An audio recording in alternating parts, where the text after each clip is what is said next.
guys, we'll get started. Wow, it's raining and it's an incredible turnout. Thank you all for coming. I guess that's a hot topic, inflammation, and I think it's a good reason that it's a hot topic. I emphasize the word chronic in today's talk and want to distinguish between acute and chronic inflammation. So hopefully you guys can decipher between the two by the end. So my name is Dr. Lena Key, and I see a lot of new faces, so welcome. I'm a naturopathic doctor, and I do a lot of talks at the library on various health topics, and a lot of the topics always lead us to lifestyle, and I think today will be another one of those. I pulled a lot of slides from the other talks that I've done, so for some of you who've done my other talks, you'll recognize some of the other ones. The talks are also on YouTube, so if you want to see the other ones, you'll see commonalities. So part of the reason for that is, again, the whole lifestyle approach. So as naturopathic doctors, we look at...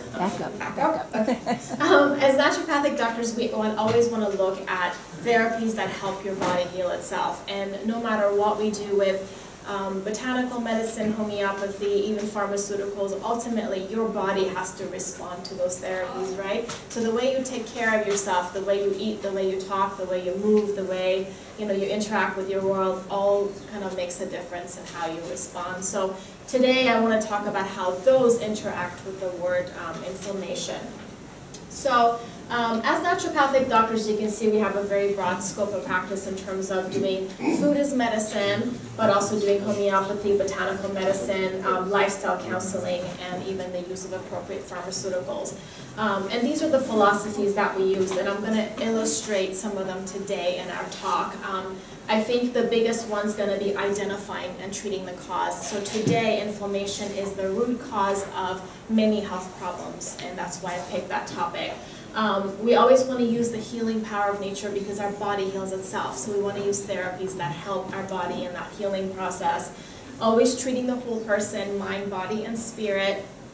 And then doctor as teacher. This is why I love to educate, really making you guys your own best doctors, but utilizing your doctor as a partnership. Obviously, prevention is more important, and then the most important, first, do no harm.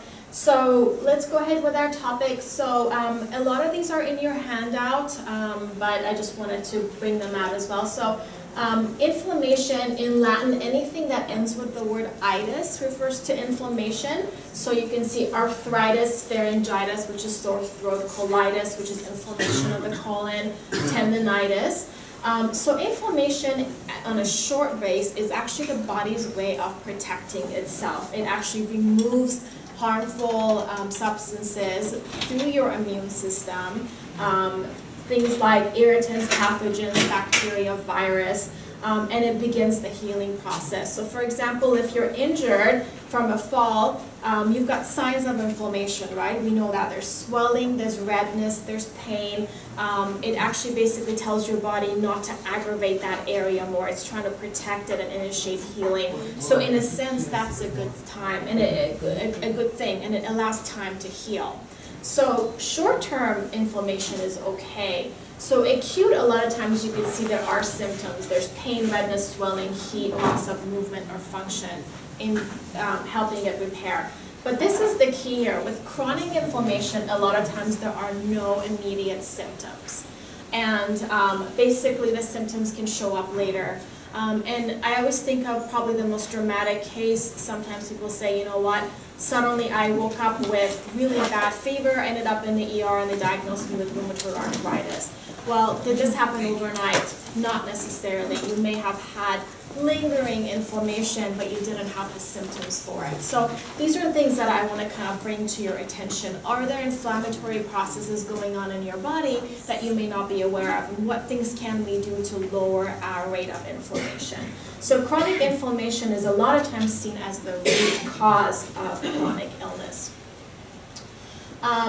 So basically too much inflammation happens when the immune system mistakenly initiates a response when basically there's no threat present. So with autoimmune, it's basically the immune system attacking itself as if it sees itself as foreign, but it's part of you. So why would in case of, let's say, rheumatoid arthritis, why would your immune system attack your joints when the joints are part of you? So that's really that relationship between your immune system and the inflammatory process that we want to talk about. So that's the example of autoimmune. It's your immune system attacking yourself, with rheumatoid arthritis being joints, lupus, colitis, so basically attacking the colon. In Hashimoto's thyroiditis, the immune system attacks the thyroid, so it causes inflammation of the thyroid gland. There are other conditions linked to inflammation, so asthma, eczema, heart disease, cancer, obesity, and attention deficit can even be related. So a lot of times when we think about inflammation, we think about non-steroidal anti-inflammatory, the NSAIDs, right? So aspirin and ibuprofen, naproxen. The problem with those is they don't necessarily treat the cause. They do block inflammation and therefore the pain. But on the long term, they have problems. They can lead to liver damage, they can cause problems with your kidneys, they can actually cause ulcerations in your gut. So this isn't necessarily a long-term solution. And as I mentioned with NDs, we want to treat the cause, so this doesn't necessarily treat the cause. Steroids are actually even more problematic. Sometimes steroids can be used short-term to maybe slow down a rapidly evolving inflammatory process, or very overactive immune process. But on the long term, what prednisone, which is an example of a steroid, does is it actually suppresses the immune system. So those who perhaps have used prednisone long term have noticed that they're more susceptible to colds or flu. It can actually also impair, basically increase your risk of osteoporosis. A lot of long-term problems. They can actually make diabetes worse. They can enhance reactivation of herpes. It brings up high blood pressure, can cause insomnia. So you can see a long list of problems with prednisone. And even worse with the examples of anti-inflammatories was the drug Vioxx. Do you guys remember that drug? Back in '99 it was introduced, and by 2004 it was actually already off the market because there were 60,000 deaths associated with this drug. So, not to say that we are anti-drugs, but if there are more natural and safer solutions, why not go there? So I just wanted to bring this to your attention that a lot of times people take anti-inflammatories for pain, and you can see that pain has its root cause in inflammation. So let's take a look at treating the cause then. Factors, and this is in your handout, factors that you want to look at in terms of lowering your rate of inflammation has to do with the things you do every day. So this is a big one, eating fast foods. Fast foods basically, there are a lot of fats that you use in fast foods, and the quicker you cook them, the more oxidized these oils get. And remember this concept of oxidized fats, because I'm going to talk about heart disease as it relates to inflammation and how this is related. Sugar is also really big, so keep that in mind as well. Poor diet, so lack of nutrition. Food sensitivities, keep this in mind when we talk about autoimmune disease. So that also is related to inflammation. So for some people, gluten, casein, which is high in dairy products, or whey as well, high in dairy, eggs, soy, corn, and peanuts can trigger an inflammatory process within the immune system. Overweight and obesity, actually too much food can increase inflammation within your system. Diabetes, high insulin levels, keep this in mind, we're going to talk a lot about this. Sedentary lifestyle, smoking, alcohol, long-term infections, such as chronic yeast infections or parasites, gum disease can lead to inflammation, and stress. So that was lifestyle. I also want to bring up this gene called the NF-kappa beta gene, and this is actually a transcription protein that controls survival, and if it's basically misregulated, it can promote tumors. But more importantly, this gene controls inflammation and the expression of inflammation within your immune system. And so a lot of chronic conditions such as cancer and cardiovascular disease have been linked to this gene. And they can actually be active in inflammatory bowel disease, asthma, arthritis, gastritis, any other inflammatory conditions. So when we look at this gene, we actually look at certain nutrients that is able to affect the expression of those genes. And so a lot of times when you hear about turmeric helping lower inflammation, or you hear about resveratrol or antioxidants, it has to do with the way this gene is modulated. So that's how your lifestyle and your genes are work together. It's the environment in which your genes are placed in that affect the way your genes are expressed. So other examples, CG found in green tea, rosemary, holly, basil, and quercetin, which is rich in apples and onions. So there's an area in medicine called Nutrigenomics, and it has to do with the way food, nutrition, plays a role with your genes. So basically this is how your diet plays a role, right? The father of medicine, Hippocrates, said, let food be your medicine. And this is the big mechanism why that's important. So even if you say, you know what, I have a huge history of diabetes, I have a huge history of heart disease, well, you've got the genes for it, you know, family history, but the environment you put yourself in will make a difference in terms of the gene expression. So that has to do with the mechanism. So basically, the more you add rancid oils, oxidized oils, fast foods, refined sugar, the more it encourages inflammation or the growth of cancer by expressing those genes. And if you're looking for a good resource, Dr. Jeffrey Bland is actually really a good resource for pioneering this area. I'll just read this quote that he has. We can now start to see the future of healthcare and medicine more clearly. We're starting to recognize that lifestyle, diet, and environmental factors influence how our genes are expressed into our health and disease patterns. So you can see that relationship. And if you guys are more interested, I would highly recommend taking a look at this book. The other area I wanted to look at was free radicals. Have you guys heard of that term, free radicals? So that's paired with the word antioxidants. The way antioxidants help you is by reducing free radical formation. So basically what free radicals are is you can think of molecules, they like to be bound together as pairs. And so free radicals are basically things from the outside that break these molecules into single, what we call reactive oxygen species. So when they're basically split from pairs into single units, they become very reactive. We call them free radicals. And so when you ingest them, this molecule is very unstable. And unless it's bound to an antioxidant, it's going to bind to your own body. So a lot of times free radicals can bind to your arteries and initiate a process called atherosclerosis. And that's why antioxidants can actually prevent that process from happening. So what we want to do basically is reduce that by reducing chronic inflammation, because chronic inflammation promotes free radical formation. And you can see it's linked to conditions like cancer and cardiovascular disease.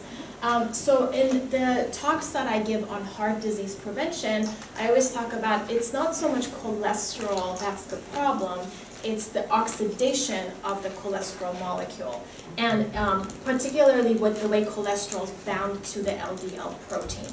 So if you look at this graph, here is a normal artery. You can see this is the hole through your artery where basically blood flow is happening. And so the lumen right there, the thicker it gets, where it's blocked by plaques, the less flow there is in your arteries. And that plaque formation is actually initiated a lot of times by that oxidation of the LDL. So a lot of times, if the LDL molecule isn't oxidized, it'll just bounce around your arteries and most likely leave your system. But if it's oxidized, it can initiate plaque formation and damage to your arteries. So that's kind of what this is summarizing. It's that it's involved in the progression of atherosclerosis or coronary artery disease. And so antioxidants, such as your leafy green vegetables, are very helpful in that process. There's also CoQ10, resveratrol, alpha-lipoic acid, green tea. All of those are good examples of antioxidants. So what causes these LDL oxidations? Well, these are good examples. So cigarette smoking Fast foods, again, basically you're frying your oils, they become rancid and they introduce oxidation into your system. Hydrogenated fats, this is why margarine is getting a bad reputation. I don't recommend anyone eating that because it's hydrogenated. Fried foods cooked at high temperatures. So even, let's say for example, flaxseed oil, right? You know flax oil is good for you, but because it's very unstable at high temperature, you don't want to cook your flax because it could become rancid. Or olive oil, for example, you don't want to fry with olive oil because at high temperature it can become rancid. If you want to fry things, maybe coconut oil would be better, or you could use grapeseed oil. Those can withstand high temperatures better. So that way you don't rancid even your beneficial oils. Pollution is also a big one. So if you're traveling in a high polluted area, definitely maybe take some antioxidants, whether it's vitamin A, vitamin E, vitamin C, alpha lipoic acid. Just make sure that you kind of counterbalance that. Radiation, you know, I think more and more is going to come out. Is radiation considered a pollutant, or can it cause free radical formation? I think it's possible. Pesticides, and I think stress can actually do that within our system. You know, the more we stress inside, it's almost like this heat-producing free radical within. So how do we optimize our cholesterol? Well, we worry about cholesterol because of heart disease, right? So if we want to link the two, the connection is inflammation. So in order to lower inflammation, you want to look at how do I reduce oxidized LDL. So preventing rancid oils, as I mentioned, avoiding overcooked foods. And this is actually, I bring up the topic of eggs. Have you guys heard of, oh, too many eggs can cause problems with cholesterol? You know, and some people say, well, that's a little bit of a myth, maybe it's not true. I think where the discrepancy might be is the way the eggs are cooked. If you cook them in really high temperatures and expose them to oxygen, it can become oxidized. So if I don't necessarily think that too many eggs can cause high cholesterol, and there are a lot of people who eat tons of eggs and they don't have high cholesterol. So it's the way you cook it a lot of times. So you might want to look at that. You know, if you want to make scrambled eggs, maybe cover it and cook it in low temperatures. And perhaps hard-boiled eggs are the best. Excess sugar, and if there's one thing to get out of today's lecture is know that sugar is a very, very inflammatory food.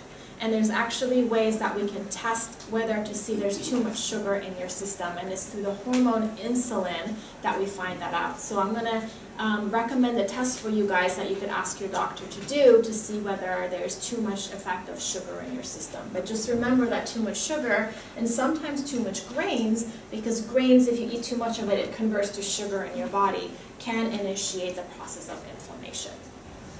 We talked about hydrogenated fats like margarine or shortening, overexposure to pollutants. You can see a lot of the same things happening here. Go ahead. So when you say excess sugar, do you mean only excess added sugar or excess natural sugars through fruits and vegetables? It's mostly added sugar like processed foods, but too much fruits can also initiate that. So that hormone insulin that I mentioned is a good way to test whether that's a problem for you. And if you can actually hold on to questions toward the end, because there's a lot of material I have, but we'll have about 20 minutes for a question and answer, and hopefully some of these I'll answer as we get further to the presentation. But just to kind of cover the fruit part in terms of sugar, I sometimes find that, let's say in vegetarians, where they kind of eat more carbohydrates for calories, so if they're juicing a lot, they might be using fruit to kind of add to their juice, and maybe you might be better off using vegetables as juicing. So the hormone insulin is a good indicator whether that's too much sugar in your system, so I'll talk more about that. And then the last two, lack of physical activity and unmanaged stress. So this is a really good summary. It comes from Dr. Ornish's books, and I'm sure the library has all of these. This is why I love talking at the libraries. You guys have great resources. Dr. Dean Ornish is an amazing doctor. I highly recommend all of his books, but this came from his book, Love and Survival, and I think it did a great job summarizing atherosclerosis. So the factors that have to do with the process of thickening of your arteries leading to heart disease has to do with obesity, type A behavior, so that's defined as time-conscious, impatient, and aggressive, sound like a little bit of Silicon Valley here. Stress, sedentary lifestyle, these are all associated with increased risk of atherosclerosis.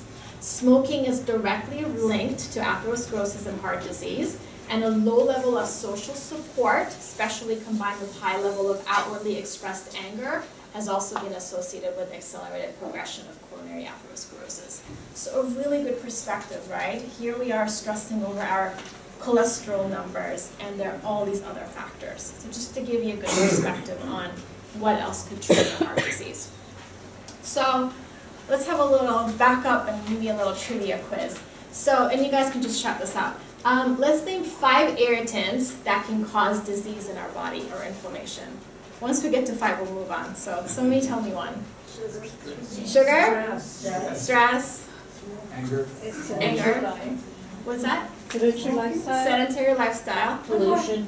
What's that? Pollution. Pollution. Thank you. Oh, you guys are awesome. Okay, moving on. One more trivia.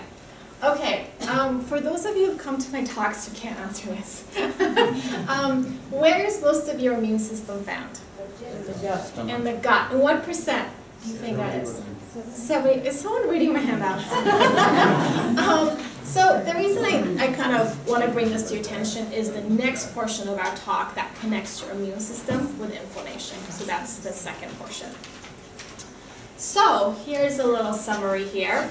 A weak immune system has to do with the fact that 70% of your immune system is found in your gut. So a weak gut may translate to a weak immune system.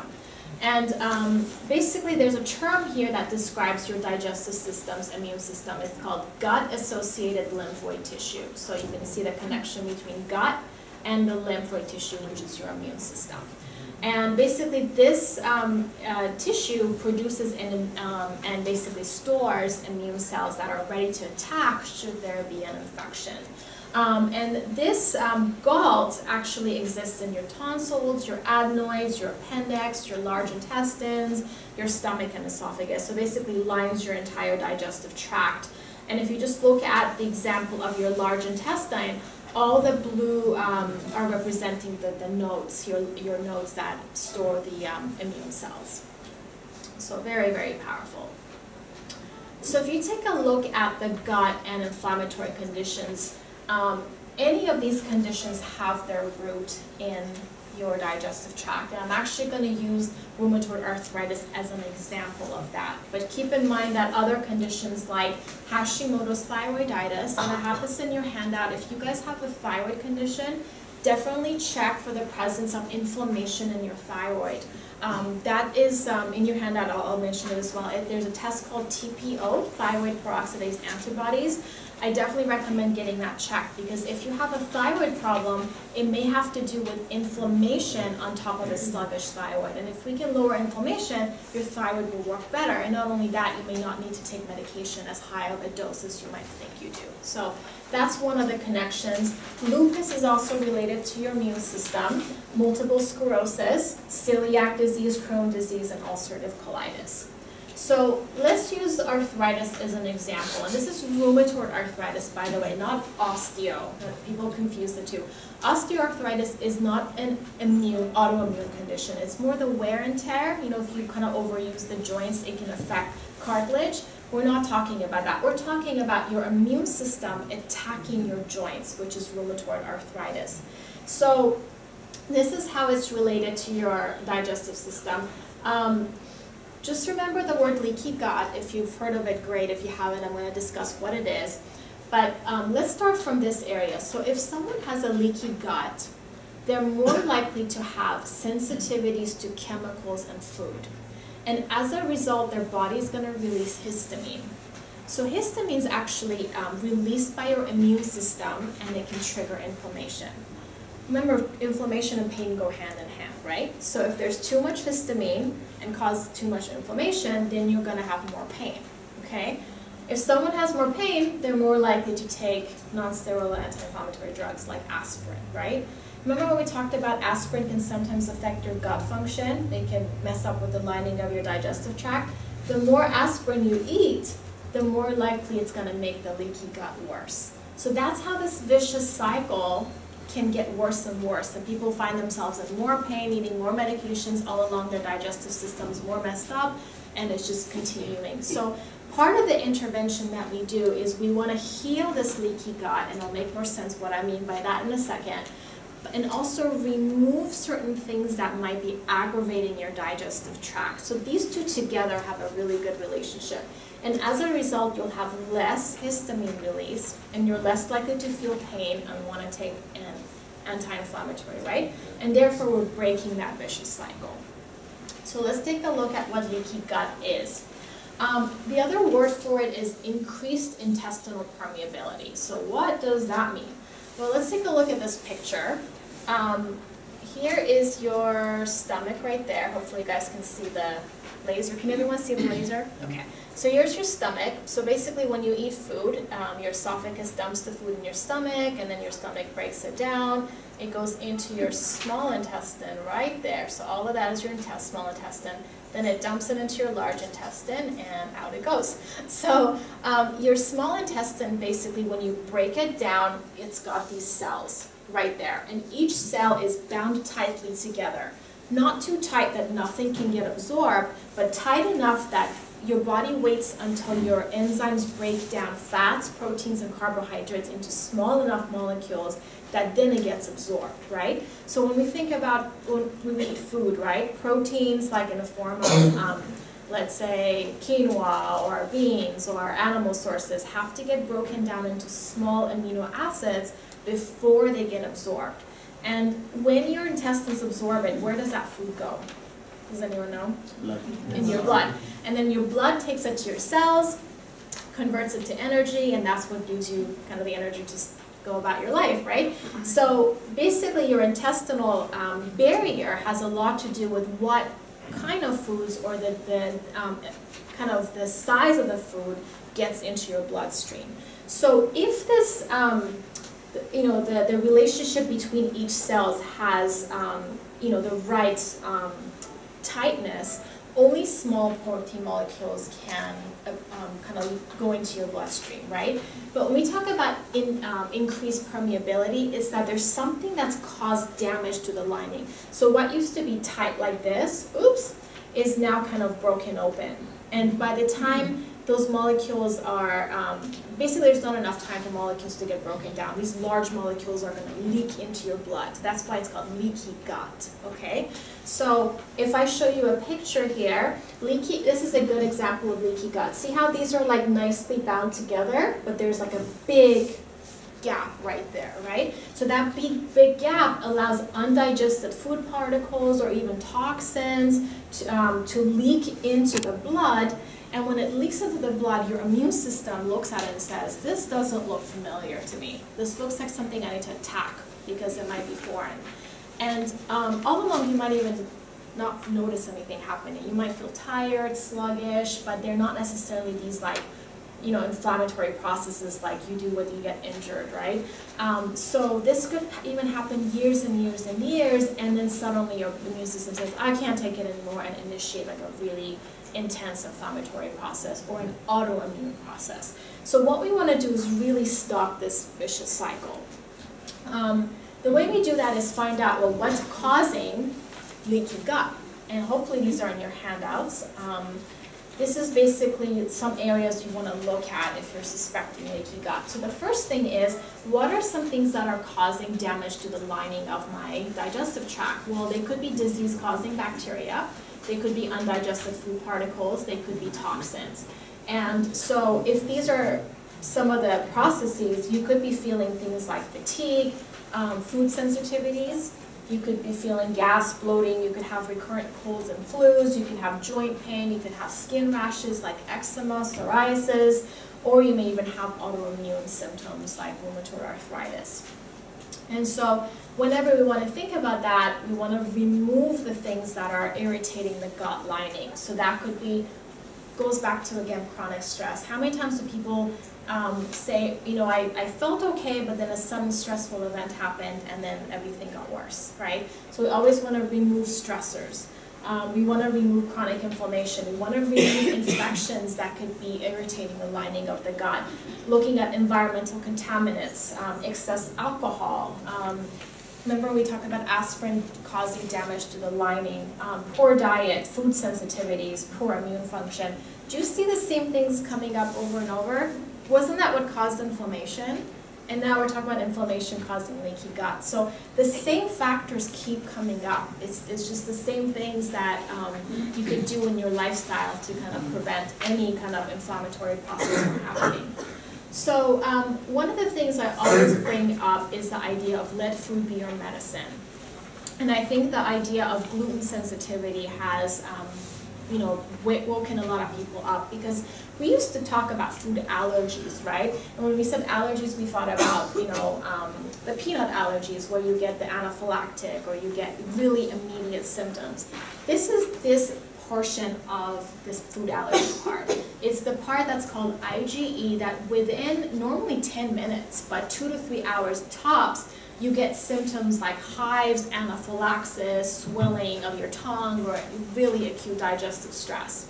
And they're very intense. But a lot of people, whether they know it or not, have delayed sensitivities. And notice how I changed the word from allergy to sensitivity. It's not necessarily a true allergy, but it's a delayed reaction, and this is the part of your immune system called IgG.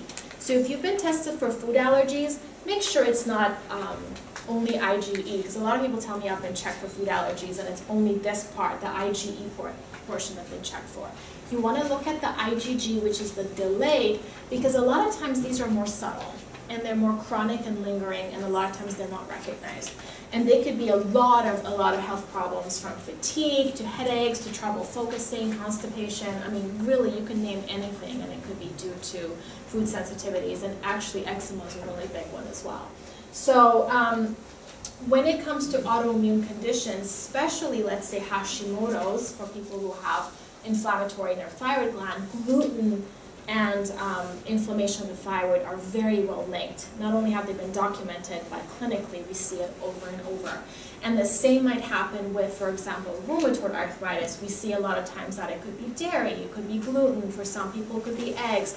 I've seen things like the nightshade family, things like tomatoes, potatoes, peppers, eggplants, which are in the nightshade group, can aggravate the immune system and cause rheumatism. So you really want to look at how does food affect my body. And indeed, if you have an inflammatory process going on, or if you have especially an autoimmune, you definitely want to test for that. There are 2 ways of testing for it. One is that we eliminate the suspicious foods, like the dairies, the glutens, the certain nuts, and we do that for about a month. And if you already feel better by getting rid of those, you already have an idea that you've taken something out of your diet and it's making a difference. Then the question is, well, which ones? Because the last thing you want to do is not eat any of them, right? So then you add one food at a time, usually within about every 3 days or so. And if indeed you get an aggravation from that food, you know it's that particular food. And you basically go down the list of those, adding the foods back. Another way of testing for it is a blood test that you can do through a specialty lab that gives you basically from mild to very severe a gradient of those foods. So I like doing both of those together, and especially if you have any of these chronic concerns, from colitis, IBS, heartburn, any digestive problems, to more systemic autoimmune, it's really worth doing, because it basically gives you information of what foods do I eat, what foods do I not eat. It takes the guesswork away, so it's really good information. That leads me to other labs. This is in your handout, and I'm just going to go through. These are all actually very easily done through your doctor's office. This one's a little trickier because it's a specialty lab, so some of your maybe holistic medical doctors, osteopathic doctors, and naturopathic doctors will be able to offer that. This one is more conventional. You could do it through Quest or LabCorp, whichever your insurance offers for lab work. So CBC is basically your complete blood cell count. A lot of doctors do this as part of their routine blood work. We can look at the white blood cell count within this to see if it's elevated. It suggests increased immune activity. So then we know that there's something that your immune system's fighting. So that's one of the things we can check through that. These two together, SED rate and highly sensitive CRP, are a marker for inflammation. And sometimes we say that CRP has more to do with chronic inflammation, but it's still worth doing a SED rate because that tells you more immediate or acute inflammation, but it could be inflammation from chronically up until now. So it could just be that the process is still happening. So some doctors say that this is more of a non-specific marker, but that this is more sensitive marker of the SED rate. So I would recommend doing both. Vitamin D, we always hear more about check your vitamin D for bone health, but it's also really big in terms of immune activity. It does lower inflammation as well. So definitely check for that. A lot of labs say that the range is between 30 to 100. It's more optimum to have it around 50 or 60. That's a good goal to have. Remember I talked about blood sugar and insulin? Insulin's a really, really good test to have because what did we say today? We said sugar can promote inflammation, right? So a way to test for that is if your body is releasing too much insulin, it's a sign that you're eating too much sugar, okay? How is that related? Well, the relationship is the more sugar you eat, the more your pancreas has to release insulin in order to lower blood sugar. So the higher your insulin is, the more it's a sign that your body has to work overtime to lower sugar. So a lot of labs, when you test for fasting serum insulin, will say that a normal is between 0 to 20. And definitely anywhere between 10 to 20 suggests pre-diabetes. So this is when we talk about prevention, we're missing a lot of people who are pre-diabetic, and because their lab doesn't star this as abnormal, they get overlooked. So don't look at just the reference ranges of your blood work. You want to look at optimum. We always want to talk about, how can we be our best, not right? We don't want to say, well, the health is the absence of disease, right? We want to talk about optimum health. So anything under 10 is considered good, ideally actually under 6. But anything, if your insulin levels are over 10, take a look at your diet and kind of examine areas where you might be eating too much sugar. And I'm going to talk a little bit about how to tell for that, but it starts with getting your levels checked. And as I mentioned, too much insulin promotes inflammation. How many people have felt that in themselves? When they eat too much sugar, they feel inflamed, like they just feel something's off? Raise your hands, like you feel that in your body? Great. And I think the healthier you eat, the more sensitive your body gets. A lot of people tell me, I used to eat junk food all the time and I never felt anything. And now you're telling me to eat healthy and I feel bad. It's like you don't feel bad. Your sensors are elevated. You're more in touch with your body. It's not that your body's kind of suppressed. It's like it's communicating with you, right? You want to be your own best doctor. And the way to do that is to see how your environment affects how you feel. So your diet's a big cue for that. And as I mentioned, the thyroid antibodies. So that test is called thyroid peroxidase antibodies, or you can just ask your doctor for TPO. And I've seen numbers in the thousands. So if your numbers are really high, it indicates inflammation in your thyroid gland, and it could greatly get reduced if we lower inflammation and we get rid of certain food sensitivities. So get that checked if you have hypothyroidism or hyper. Lastly, there's that test called cortisol. If you guys have been to my talks, I talk about cortisol a lot because I think stress has a lot to do with initiation of disease process. So that's it. Let's talk about stress. Have you guys heard of the term adrenaline rush? Right? It's when you get stressed and fight or flight, you're kind of running from danger. Well, we're not in the wild jungles anymore, right? We're not getting chased by bears. But if we're stuck in traffic, we have a nasty boss, we have a lot of stress that we can't feel a sense of control over, that in our body feels like we're being chased by a bear 24/7. And physiologically, it can have the same effects. And it can trigger chronic inflammatory disease. And I think this is why we're having so many health problems that modern medicine can't address, because the root cause a lot of times isn't addressed. And stress is a big one. So what I wanted to highlight for you guys is when we talk about stress, we want to really understand what's happening in our body. So if you take a look at, here's a person here, and their kidneys roughly around the back, in the mid-back. So here's the kidneys right there. It looks like a kidney bean, that's why we say kidney bean. And right above the kidneys are our adrenal glands. So we have a pair on both sides. And our adrenals are responsible for releasing the hormone cortisol. And a lot of times people think cortisol, the stress hormone, but I want to kind of shed light on what cortisol does. A lot of times it's too much cortisol that's a problem, but your body has actually a natural rhythm that it follows for cortisol release. So I'm sorry this is blurry, but what I want to show you is here is your cortisol and here's time.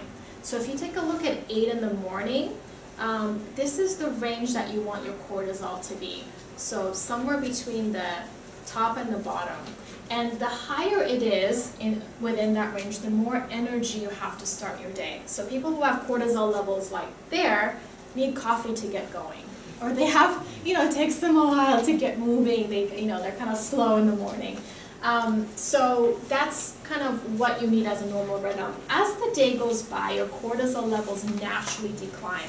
And they really start to plateau sometime in the middle of the afternoon. So when people tell me I'm really tired in the afternoon, it's actually not such a bad thing. This is why cultures have siestas and we have tea time. We really want to honor that. Maybe go for a 5-10 minute walk. Maybe take a 5-10 minute nap. Don't grab the candy bar. Just kind of honor the fact that your body's transitioning into the second half of the day. So speaking of that, you can see the second half of the day doesn't drop as rapidly as the first half. It kind of gradually keeps declining, and your cortisol is the lowest at nighttime. And that's what allows you to wind down and go to bed. So people who have cortisol levels like right there, which is above the normal lines, tend to tell me that they're too wired to fall asleep, that they still feel like their brains may be thinking like the middle of the afternoon. So some people who have insomnia, the root cause might have to do with the fact that their cortisol levels are a little bit higher than what they should be at nighttime. So we can measure stress in your body. I think that's what I wanted to get out there. What's exciting is that no matter what kind of stress you feel, we can see physiologically how your body responds. And the way we do that is by measuring saliva. We can collect cortisol within your saliva and do 4 different times of the day and get your personal graph. And that way we can see, well, how do you rate? So in this person, they got a nice little zigzag. You want to see how their stress levels or how their body's rhythms are going in relation to the normal curve. Okay? A really good resource, I always mention this in every talk that I give, is Dr. Sobolski, who's actually a Stanford doctor, is a researcher in Stanford. The library, I'm sure, has this book, so you can definitely check this out. Or you can go to YouTube. He has a wonderful documentary called Stress, Portrait of a Killer. I think they still have it on Netflix, but definitely YouTube has it for free. And highly, highly, highly recommend you guys to take a look at it. It basically talks about how the environments that you're in and how the stress that you feel within that environment impacts your physiology. This book does it in great depth. I mean, when I read it, it was right after medical school, and I thought it was like a required reading for med school. It was like that detailed, but it was really well done.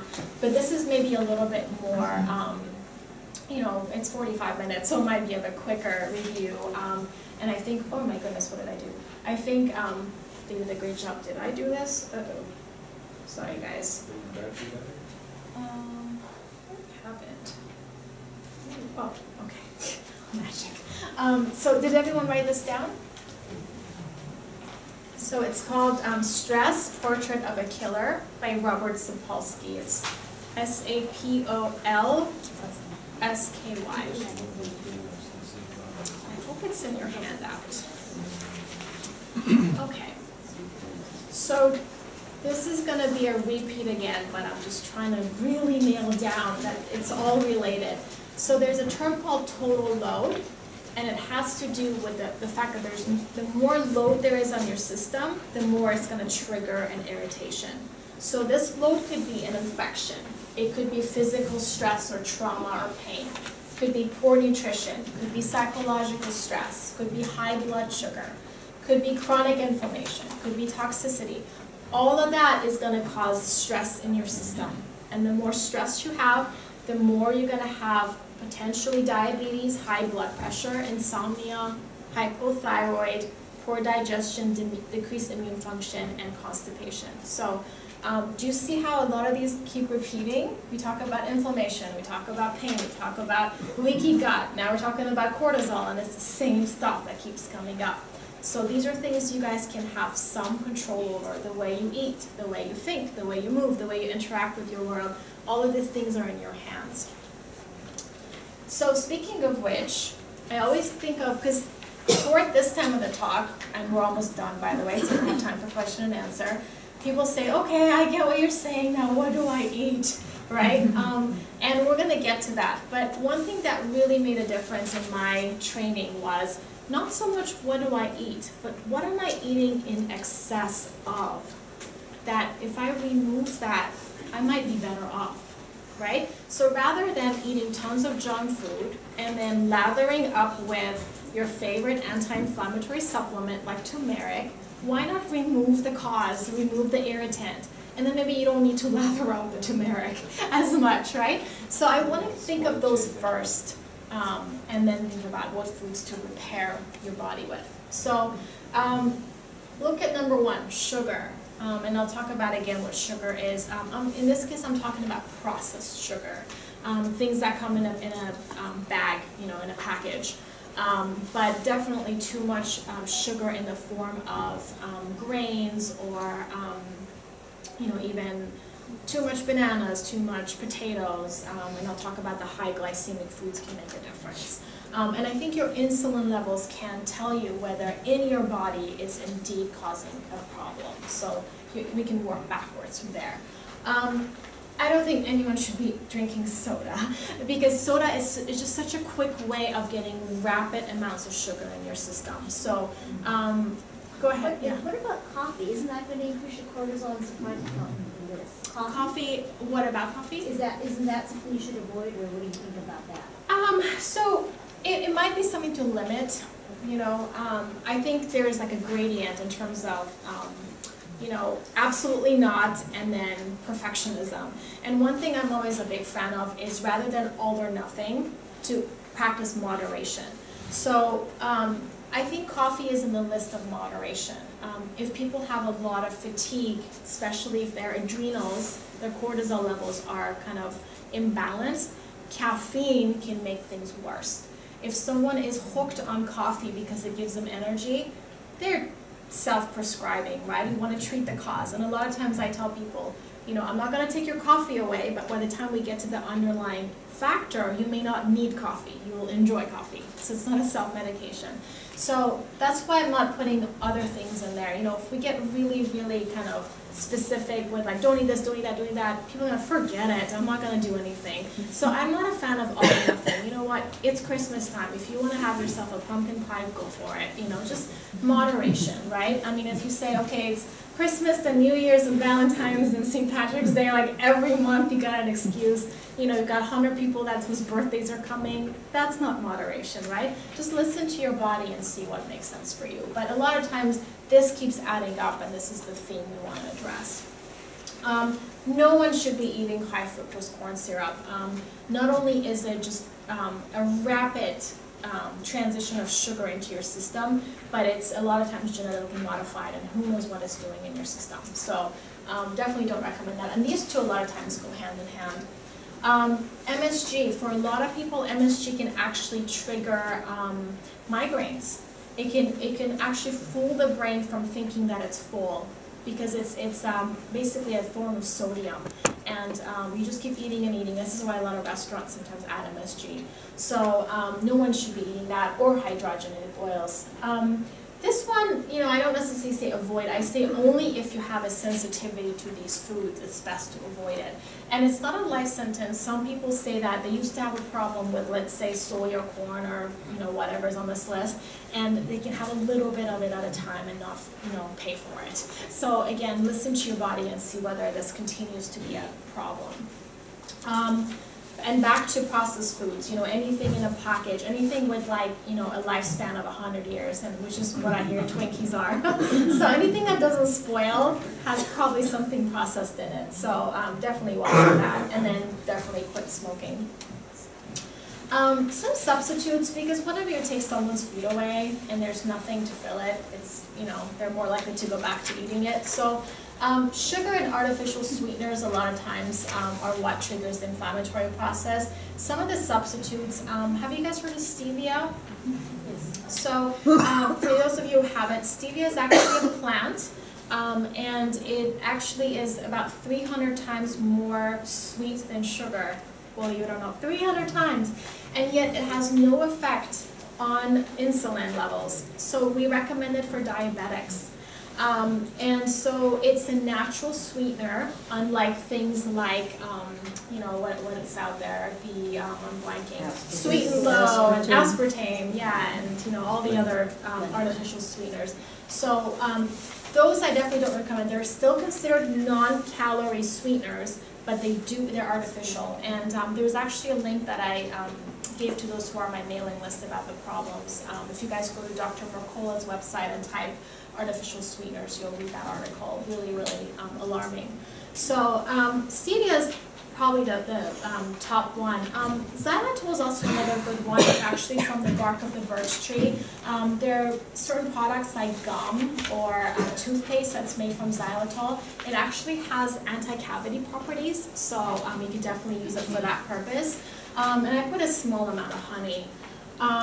We could probably, someone might say, what about coconut sugar? What about this and that? I don't want to get like a long list of things. I want you guys to really appreciate the natural taste of sugar in fruits. People are putting stevia on their strawberries, or they're putting stevia on their oatmeal. Your tongues have a set point. The more it's really a drug. The more you give it, the more you want it. So I don't want you guys to say, well, I heard stevia at the top, that's good for me, I'm going to add more. What I'm saying is, if you're used to putting a teaspoon of sugar in your coffee, use stevia instead if you really want a little bit of a sweetener. But don't get in the habit of sprinkling stevia in everything just because it's supposed to be low calorie. Get used to the real taste of food, right? Don't add things to your food.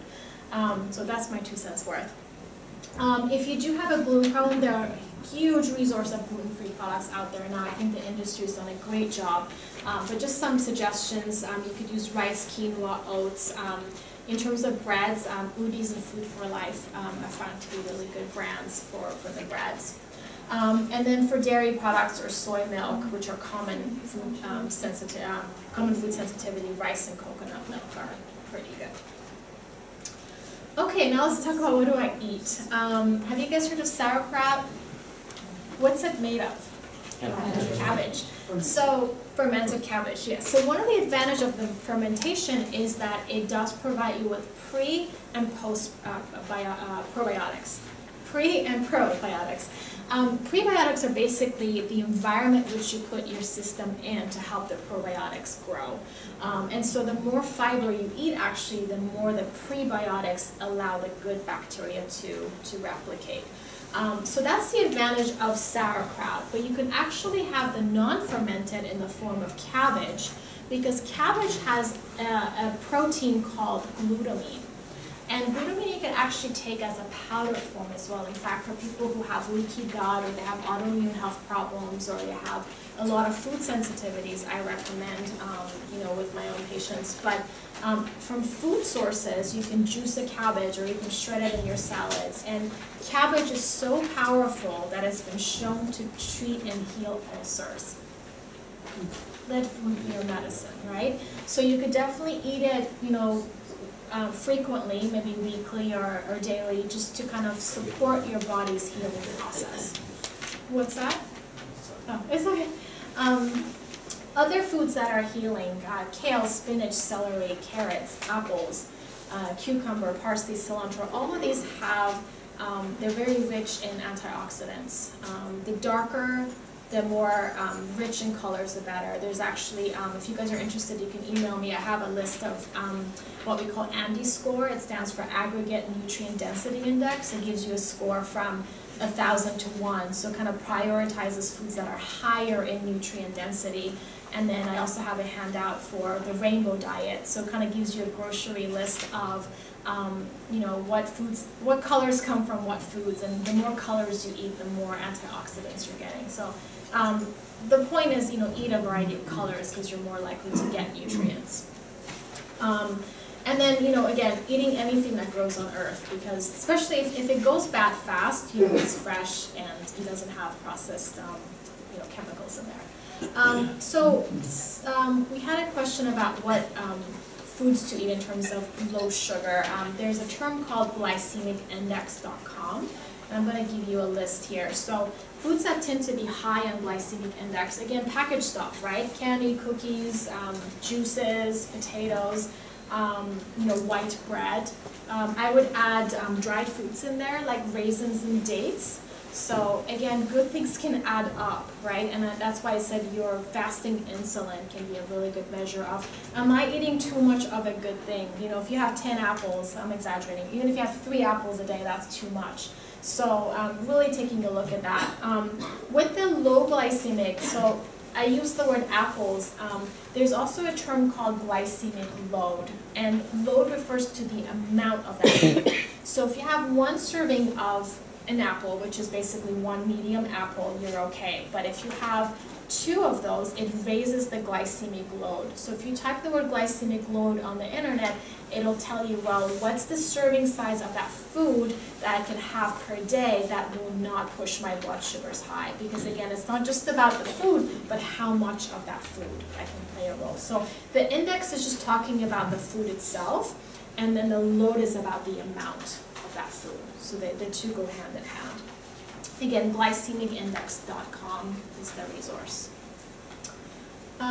Water is a big one as well. I have a feeling some of you who are here maybe are looking at, well, I have rheumatoid arthritis, how do I you know, address that? And you know, as you can see that a lot of times joint pain is aggravated by dehydration because water can lubricate joints. So there's actually a really great book called Your Body's Many Cries for Water. Have you guys heard of that book? You know, maybe write it down because I think the library would have it. It's called Your Body's Many Cries for Water. And this is actually written by a physician who was actually imprisonated was a very famous doctor, and he, for political reasons, was in prison. And a lot of you know, people recognized them in prison. They were like, how do I treat this, how do I treat that? And he had nothing to treat people with. And he started to recommend water. And, you know, after he was released, he actually did a lot of research with how water has so many healing properties. And, you know, not to mention that in naturopathic medical school, we had a whole class on hydrotherapy, the healing power of water. So we don't always, you know, want to just think about food, but the fact that a lot of times when we're even hungry, it might be thirst. We sometimes mistake the 2. So water is really, really important. And I would go by your weight in terms of how much you might need. You could go by that, or maybe the color of your urine. If it's like bright yellow, you're probably dehydrated. But you know, go by your weight. Take your weight in pounds, divide it by 3. That's the minimum, absolute minimum that you'll need. But more likely you want to do half of your weight, especially if you're active, if it's hot out or cold out. A lot of times we don't realize that the winter time you get dehydrated just as much as the summertime. So half of your weight in ounces. So if someone weighs 160 pounds, that half is going to equate to 80 ounces of water. And of course, avoid soda and fruit juice. Okay, so we're wrapping up, but I just want to finish up with supplements. By the way, in January, I'm going to have February, I'm going to have a whole talk about how to decide what the right supplements are for you, so you can have like certain criteria to analyze certain supplements in the market. Because I can only imagine you walk into Vitamin Shop or Whole Foods or Sprouts, whatever, and there's like shelves and shelves, and it's like, how do I know what's right for me? So I always have a disclaimer. I don't want people self-prescribing, but at the very least, if you're looking at fish oil or a multi or a B complex, at least you can decide, or calcium, right? You can decide what is the right one out of the many things out there for me. So that's what that talk's going to be in February. But today what I want to talk about is some of the common anti-inflammatory herbs that we can think about for to consider. So this is the detail that I'll go over in February, but you never want to take additives. Cornstarch, lactose, if you have a dairy sensitivity and you got lactose in your supplements, you could only imagine what it might do to your system, right? Again, if you have a corn sensitivity, corn's a problem. BHT is a preservative, sodium benzoate, and I see these a lot in supplements. Sorbic acid, this in excess is a problem, but a lot of companies have a little bit of magnesium stearate. It's actually a lubricant to encapsulate supplements into the capsule form. So it's not harmful for you, but it just impedes absorption. So if you see supplements that say we don't use any stearates, it's a good thing. I would respect that they really understand that this doesn't really help you. Food coloring, for a lot of people, can trigger inflammation. And then you also want to look at potency and standardization. So some people tell me, you know what, I took this herb called Boswellia, I read that it was good for me and it did nothing. Well, where did you get it from? Is the company reliable? Is it standardized? Did you get the right potency? So those are also important factors when you look at supplementation. So essential fatty acids are really big. You know, before I go over this list, I always ask people to bring their supplements, and one of the things I commonly notice is people know that fish oil is good for them, right? Raise up hands, who takes fish oil? Right? I mean, look at you, like lots of people, right? The problem is that we usually just take one gel cap, and we're like, oh, good enough. Well, it depends on how potent that gel cap is. And first of all, make sure the company has filtered it for mercury and any kind of contaminants. So there are a lot of good companies out there, so assuming that you pick that, you also want to make sure it's potent. So if you have a lot of inflammation in your system, there's two parts that I want you to look at. There's the EPA and the DHA. DHA is great for kids or any, kind of in development, right? So a lot of the kids' products have more DHA in their fish oil. For adults, you want to look at the EPA if it's more the inflammatory process. So if you have a lot of inflammation going on in your system, you want to take closer to maybe 1 to 2,000 milligrams of EPA, okay? So a lot of people who take a fish oil, they show me their product and it's got maybe 100 milligrams in the capsule. So 1/10 of the minimum that I would recommend. So they're like, well, natural products don't work, I'm going to take aspirin. Again, back to that all or nothing. It's like, well, I tried natural medicine, it didn't work, I'm going to take meds. There is a spectrum here. So we want to look at, well, do we take the right amount of those anti-inflammatories? And if we didn't, well, make it, catch up to that, because that might reduce your need for taking medication. So that said, if you are, if you do eat fish oil, you could take it in other forms as well, and the other form is called krill oil. Krill doesn't have to follow that 1,000 milligram of EPA. It actually is a little bit more potent. The structure of krill is closer to the way your cell membrane is, so it absorbs better. And assuming, again, that you have the right product, you could take it as recommended, and you'll have the benefits. So a lot of people, if they have inflammatory processes, I recommend a combination of krill and fish oil. If you are a vegetarian, then we might want to look at more the food sources of essential fatty acids. So you can take flax seeds, either in ground form or oil form, and I put two companies that I really like. None of them paid me to endorse them or anything, I just think they're really good products. Flax seed, actually both Barleans and Bob's Red Mill make flax seeds. You want to make sure flax seeds are ground, or you can grind them yourself, and they're a really great source of fiber and great source of essential fatty acids.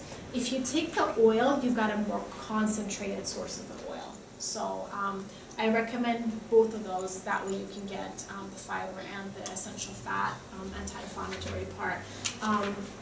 And I think if you're a vegetarian and you've got some pain and inflammation going on, maybe like a tablespoon a day would be a good amount. Again, I put a disclaimer, if you guys are taking blood thinners or, have clotting problems, definitely talk to your doctor, because there are some drugs that interact with the thinning ability of these anti-inflammatories. So just a disclaimer, but in general, if you're not taking medications and you're looking at natural anti-inflammatories, these are really good.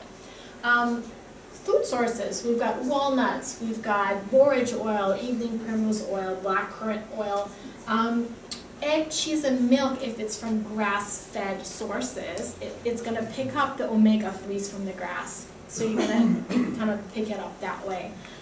Extra virgin olive oil, coconut oil, avocados. Not to mention that a lot of the good fats are necessary to absorb your vitamins. So vitamin A, vitamin D, vitamin K, which also have healing properties, without fats, you're not going to absorb them as well. This is why we put olive oil in our salads, or we should chop up avocados or walnuts in our salads. The fats help you absorb the vitamins from those leafy greens. Organic butter, chia seeds, sunflower seeds, and pumpkin seeds. So all of these are examples of your good fats, which have anti-inflammatory properties. And as I mentioned, you definitely want to reduce your oxidized fats because those can actually promote inflammation, right? And one of the things to check with especially if you're taking fish oil or flax oil, is to check for rancidity, because if the product has been exposed to heat, or especially if it's expired or has like a funny smell, I would definitely not take it. Do you notice how this flax oil is in a dark jar?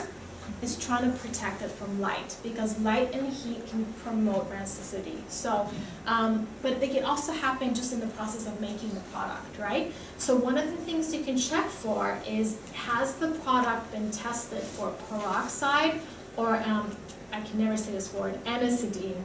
And both of these are basically, if they're high, it indicates oxidation, or indicates that it's rancid. Okay, so basically you can call the company, or you can go online and check whether these two have been tested for. And there are a lot of, like I said, good companies out there that will check batch by batch to make sure that none of them are present. Questions, or you guys got this down? Yeah. Does it help to refrigerate them? Yes, thank you. So I always say, even if it doesn't say refrigerated, because again, you want to put it in a cool, dark place. And I mean, if you're in Alaska, maybe cool is, if it's not heated. But just to be on the safe side, the fridge is always the best. Yeah, great question. Okay, so other foods to think about, and these are just wonderful anti-inflammatory foods. You've heard a lot about turmeric, right? Turmeric is actually from the ginger family, and you could add it. A lot of ancient cultures have actually added it to their foods naturally, but I think we're seeing it more and more in capsule products. So I would say definitely eat it in food form, but what we're learning is that turmeric, you have to eat lots of it, probably like jars and jars of it, to equal the maximum anti-inflammatory ability of what maybe a medication might do. So there are actually products out there that concentrate turmeric into a capsule form, or they add, I'll talk about this later, they might add a little bit of black pepper, which enhances its absorption, or they might add it to a certain fat that helps it absorb better. So you could actually just supplement with turmeric in addition to adding it to your food. Resveratrol, as I'll talk about, is rich in certain foods like grape, the seed of the, the skin of the grapes. I absolutely love this herb, Boswellia. It's, what really stunned me is this, it's quite popular in the vet line if an animal has arthritis, to recommend a glucosamine product with Boswellia in it. And vets know this product more often than medical doctors do. I think doctors are more versed sometimes in, here's aspirin, here's, your typical NSAIDs, but we don't know about the power of natural anti-inflammatories, and yet vets are recommending it regularly for arthritis. So I really like this herb. I think it has really powerful anti-inflammatory properties. It actually acts on what we call inflammatory cytokines, the same pathway as certain anti-inflammatory medications do. So you can definitely use it that way. Bromelain is also another one. I think Boswellia is more powerful, but a lot of companies will put these together. Bromelain is actually an enzyme that comes from papayas. We call them proteolytic, so basically breaks down the proteins that are like causing scar tissue and inflammation. So that's how it causes the healing properties. So it reduces pain and swelling. Love ginger, same family as I mentioned as turmeric. And then I put the term adrenals in there. It goes back to, again, how stress and pain go hand in hand. Have you guys noticed that when you're under stress, you feel more pain? Or that we talk about pain management and we bring the word meditation and breathing, and how when we are in that state of relaxation, the pain goes down. So that's how they're related, is that when your adrenals are overproducing the hormone cortisol, it can make pain worse. And in some ways too, if your adrenals are exhausted, it's not going to make the right amount of cortisol to deal with stress and inflammation. Here's another food for thought. Have you guys heard of the term cortisone? Cortisone is your body's synthetic form of cortisol. So cortisone is the drug form of what your body makes, which is cortisol. So if your body's under stress, it's not going to have the right rhythms to be able to cope with inflammation and pain. And that's why I say always address stress, because that's your body's innate natural cortisone. So rather than doing prednisone or cortisone shots, if you balance your stress levels, your body can manage its own pain and inflammation. And herbs like ginseng, rhodiola, and ashwagandha are things that modulate the adrenal gland so that it can balance itself. A little bit of details on resveratrol. I know is really big on Dr. Oz, so people always ask me about it. It has a lot of healing properties, like it protects the vessels, it protects the heart. It's an antioxidant.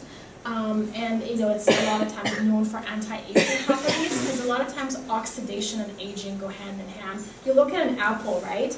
You know how an apple, when it's like left out, it shrinks, right? It's exposed to oxygen. So oxidation and aging go hand in hand. So resveratrol a lot of times plays a role in preventing the rapid acceleration of aging. And there's, you know, this kind of French paradox we talk about, right? How wine can sometimes help with that. Well, I don't know if it's the alcohol, but definitely you can say that the grapes, the resveratrol in the grapes play a role.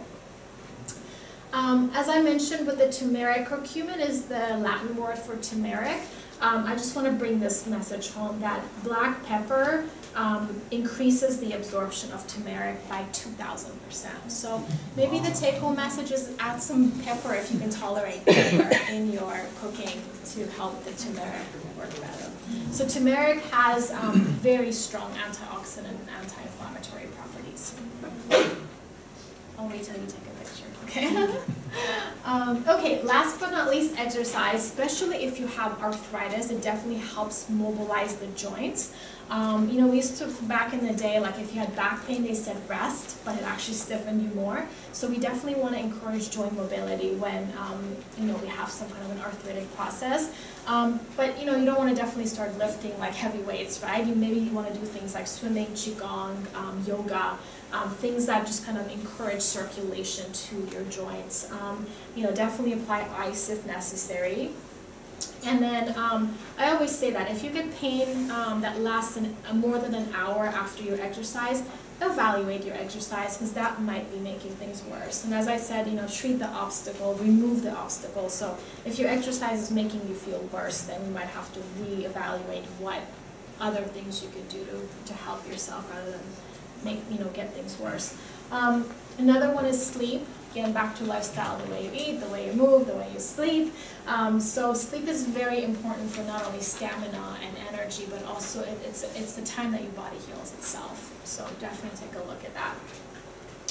I want to finish the last couple slides with this term again, because I think it's a really big one. So 75 to 90% of all medical visits are somewhat related to stress. And I always say stress has to do with the way you perceive it. But you know that test that I mentioned that you could see what cortisol is doing in your own body, that might be worth doing, because some people say, oh, I don't feel stressed, and here their body is kind of silently doing its damage. So definitely, you know, if you do have a lot of inflammatory processes, get your cortisol levels checked, because that is, like I said, your body's innate cortisol. And if we can balance that out, you can definitely notice an improvement. And I think this is why a lot of these diaphragmatic breathing, meditation, yoga, this is why a lot of these mind-body therapies are playing a role. So definitely take a look at those. I think that's all I had. So before we get to question and answer, I want to let you guys know about 2 other talks that I'm giving. So we're going to start in January with Fresh Start, so common practices for wellness. And then this is the one that, you know, definitely let a lot of your friends know if you're interested in choosing the right supplements and what criteria to look for. I think that's all I had. So we've got about 15 minutes or so for questions.